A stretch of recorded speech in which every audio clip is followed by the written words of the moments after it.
Bonjour, voici Peter d'Educomondo, et bienvenue chaleureusement dans notre projet STEAM numéro 17, dans lequel nous fabriquerons un petit ventilateur pour nous rafraîchir lorsqu'il fait trop chaud dans la classe.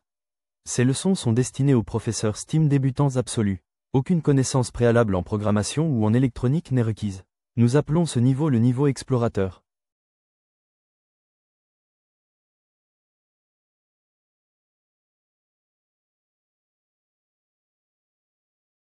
Jusqu'à présent, nous avions des projets impliquant des LED et différents types d'écrans.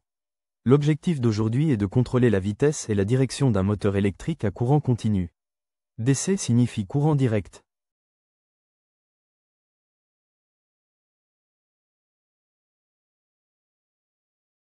Nous présenterons à notre cours le pilote de moteur, ou circuit intégré de contrôleur, appelé L293D. Nous ajouterons une alimentation externe à notre projet et, enfin et surtout, nous encouragerons le travail d'équipe en classe afin que tout le monde réussisse.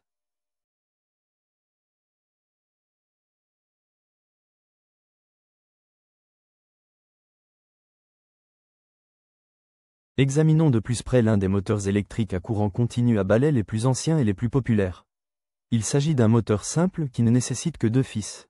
Connecter ces 2 fils à une batterie fera tourner les moteurs à pleine vitesse. Changer la polarité fera tourner le moteur dans l'autre sens.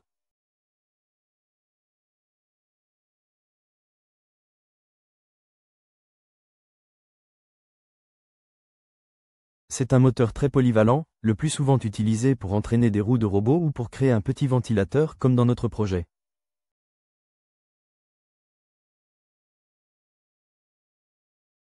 Nous contrôlons ce type de moteur avec un circuit intégré appelé L293D.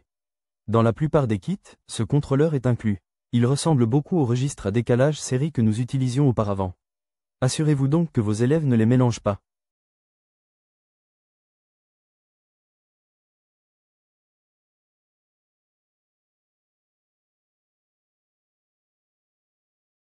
Dans les projets de robotique, vous trouverez souvent une version plus puissante de ce circuit intégré, à savoir le L298N.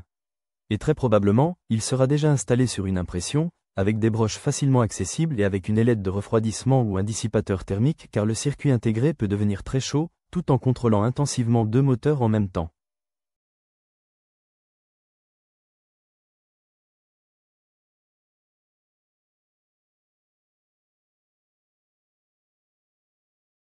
Distribuons les quelques composants dont nous avons besoin pour ce projet. Le microcontrôleur et la maquette.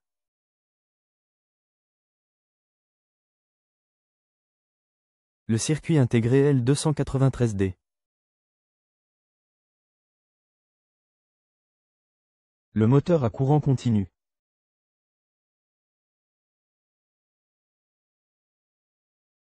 L'alimentation externe.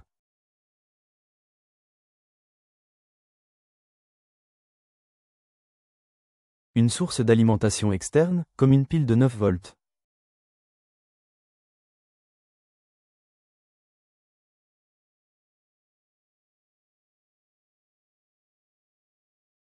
Fils préformés, quelques câbles de démarrage.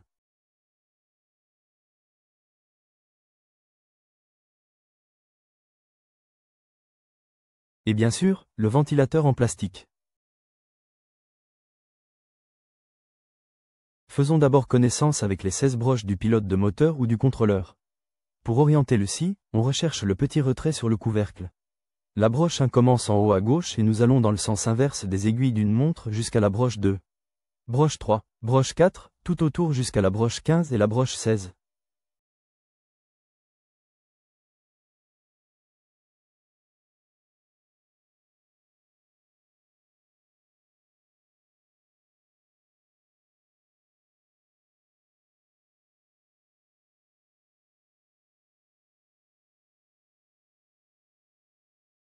La broche 1 est appelée ENT et contrôle la vitesse du moteur à courant continu.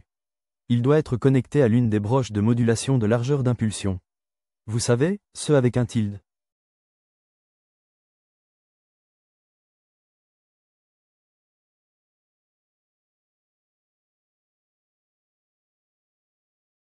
Les broches 2 et 7 sont appelées IN1 et IN2. Ces broches contrôlent la direction du moteur et prendront leur entrée à partir d'une broche numérique, réglée sur I ou LLOW, à l'aide de la commande digitale WTIT.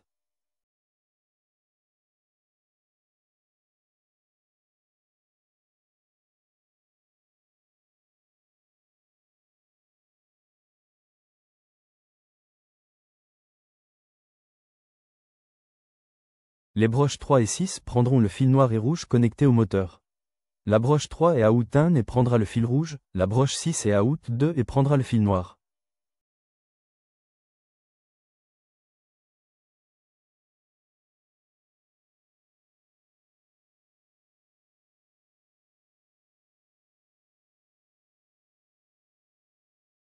Les broches 4 et 5 sont des broches de 0 volt ou de masse. Et la broche 8 sera connectée au rail 5 volts de la planche à pain. L'autre côté du circuit intégré est exactement le même pour contrôler un deuxième moteur. Les broches de gauche contrôlent un moteur. Les bonnes broches peuvent contrôler un autre moteur. Pour aider vos élèves, laissez le schéma de brochage projeté sur votre écran ou sur un tableau blanc. Vous pouvez également réaliser ces petites fiches de référence. Vos élèves vous en seront très reconnaissants. Bon, abordons ce projet.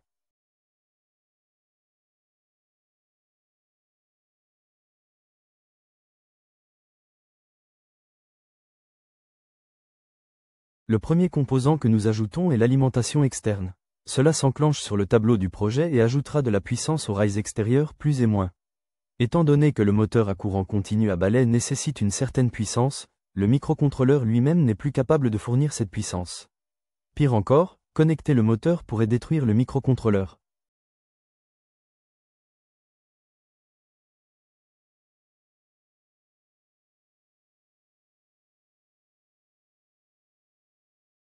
Nous devrions également établir un terrain d'entente entre l'Arduino et l'alimentation externe de la planche à pain.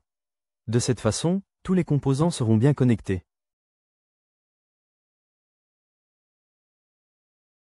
L'étape suivante consiste à monter le pilote de moteur. Nous veillons à savoir où se trouve l'encoche car c'est notre point de référence pour définir le reste des broches.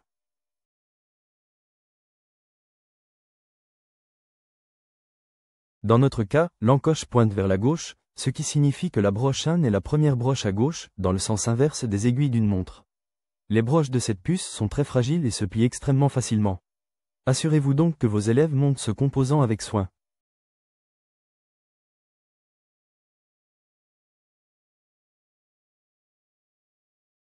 Laissez-moi vous montrer le schéma de brochage à l'écran pour le rendre plus facile à suivre. La première étape consiste à utiliser les fils préformés pour connecter la broche de masse numéro 4 et la broche de tension numéro 8.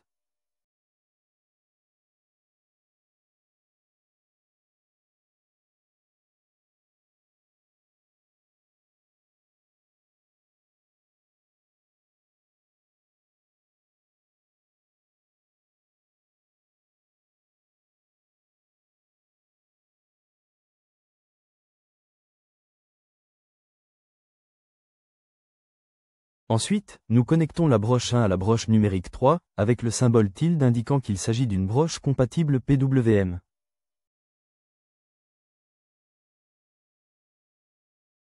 Les broches 2 et 7 sont les broches de direction, et nous les connectons aux broches numériques 4.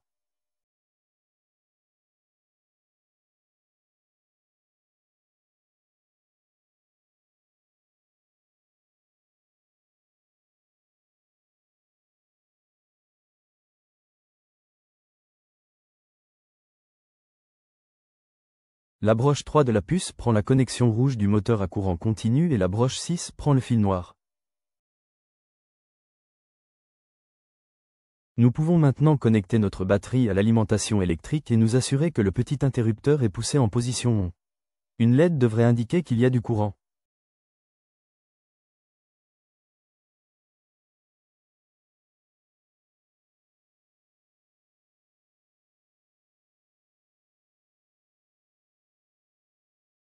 C'est tout pour construire le projet. Ouvrons un croquis Arduino. Comme toujours, en haut, nous écrivons notre leçon 17, et nous déclarons également nos variables.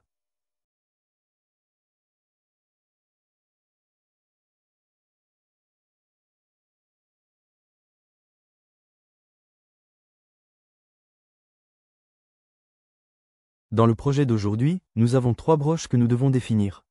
La broche qui contrôle la vitesse, que nous appelons commodément speedpin, est la broche PWM numéro 3. Les 2 broches qui contrôleront la direction du moteur, nous appelons dir 1 pin, pour la direction 1 et dir 2 pin. Nous les lions aux broches Arduino numéro 4 et 5.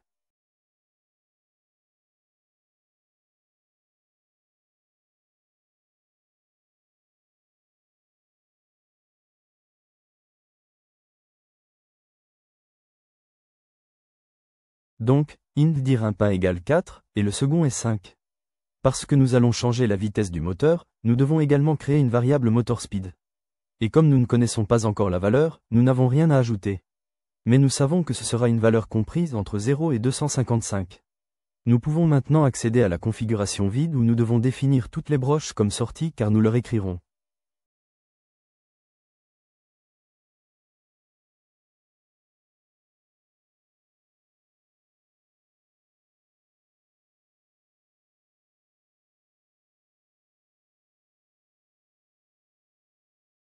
Nous utilisons donc notre pain mode, et pour les 3 broches que nous avons définies, toutes les 3, nous les définissons comme output.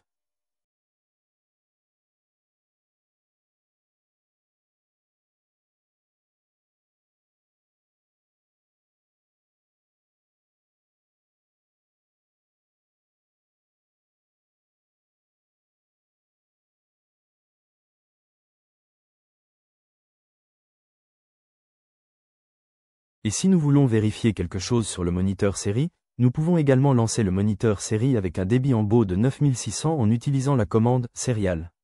Begin.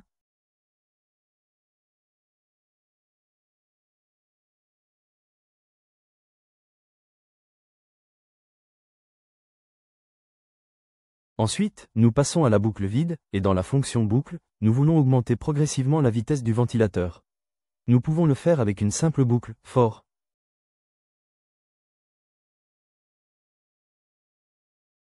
Pour, entre parenthèses arrondies, la vitesse du moteur est égale à 120.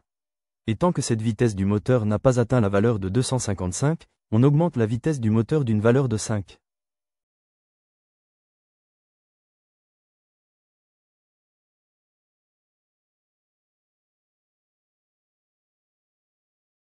Et que faisons-nous? Nous effectuons un digital write de la première broche de direction et nous la réglons sur l'eau.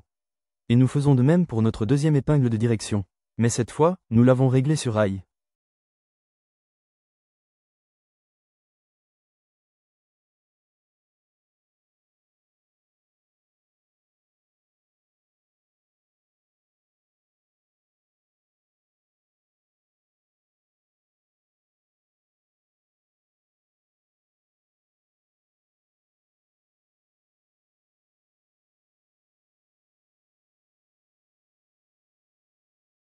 Nous effectuons également un analog write sur notre speedpin.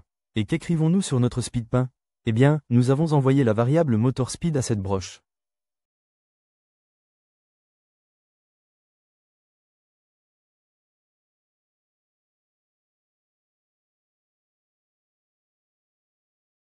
Ici, on peut également introduire un court délai de 500 millisecondes. Et parce que nous voulons vérifier ce qui se passe sur notre moniteur série, nous utilisons également la commande serial. Print, où nous mettons d'abord une phrase. Valeur, puis nous imprimons la variable motor speed.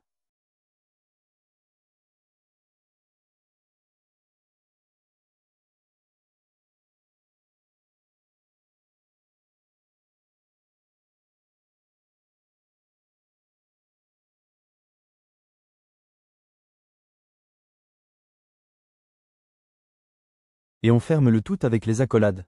D'ailleurs, la raison pour laquelle nous partons d'une valeur de 120 et non de 0, est que ce type de moteur à courant continu ne démarrera que lorsque la valeur est autour de 100.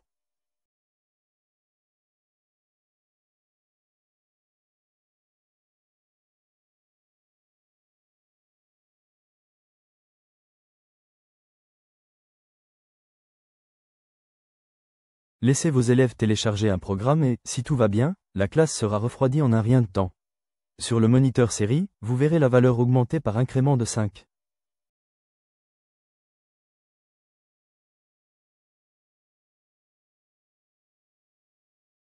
Vous pouvez demander à vos élèves de régler la broche de direction 2 sur low et la broche de direction 1 sur high, juste pour vérifier le changement de direction du moteur. Si cela ne fonctionne pas pour certains de vos élèves, dites-leur de ne pas paniquer, mais laissez-les faire une recherche logique des erreurs, comme nous l'avons fait dans le passé. Tout d'abord, laissez-les vérifier s'il y a eu des messages d'erreur sur l'IDE Arduino. Y avait-il des fils ou des connexions desserrées sur la planche à pain? Aucune des pattes de la puce n'a-t-elle été pliée ou cassée?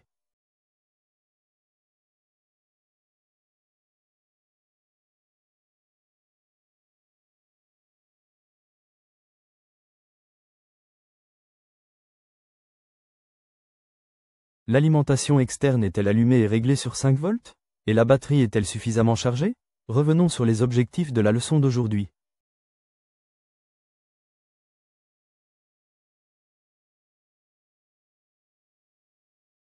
Tout d'abord, votre classe possède les compétences nécessaires pour contrôler la vitesse et la direction d'un moteur électrique à courant continu.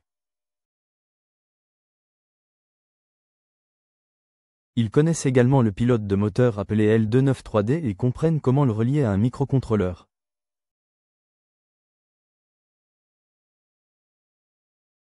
Ensuite, ils savent également comment inclure une alimentation externe à la plaque de projet pour les appareils gourmands en énergie. Et enfin, vos élèves ont travaillé en équipe.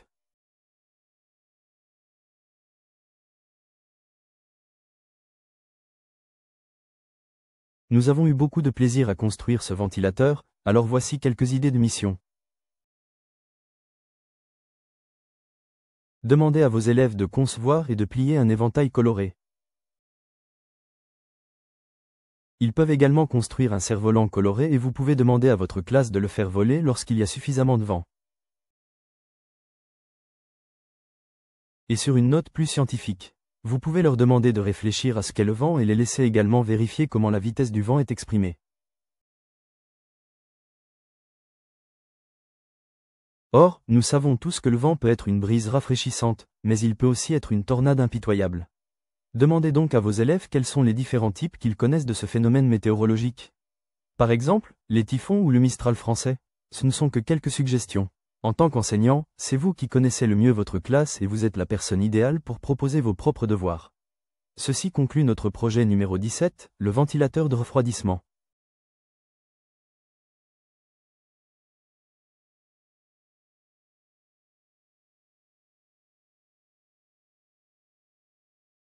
Le contrôle des moteurs est une compétence importante pour la robotique. Et dans notre prochaine leçon, nous travaillerons avec un autre type de moteur appelé servomoteur. J'ai vraiment hâte de vous accueillir à nouveau dans la leçon numéro 18, intitulée Car Speed Dial. Prenez soin de vous et au revoir pour l'instant.